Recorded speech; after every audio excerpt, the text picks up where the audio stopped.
Pozdravljeni vsi. Kratko sporočilo iz Božje besede od pastorja Marinka. Poglejmo si Hebrejce 4:16. Božja beseda pravi: pristopamo s pogumom prestolu milosti, da sprejmemo usmiljenje in najdemo milost v pravem času. Torej tukaj pravi, da s pogumom pridemo. Hrabro pridemo pred prestol milosti.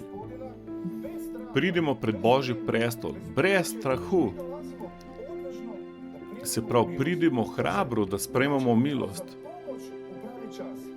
To nam bo dalo pomoč v pravem času. Se pravi, mi prihajamo po veri in to je v redu, ampak obstaja še boljši način in to je, da pridemo po ljubezni. Gospod nas kliče, da uživamo v njegovi ljubezni, v njegovi prisotnosti. In mi se vedno sprašujemo, kakšna je shema, princip, kako priti pred Božji prestol, na kakšen način. Ampak v bistvu ti imaš svojo domišljijo, jaz imam svojo domišljijo.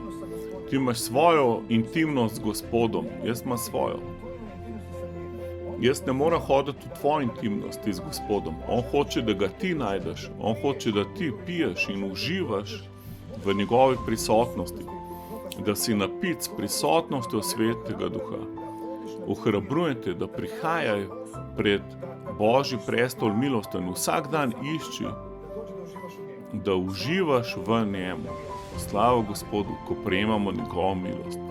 Amen.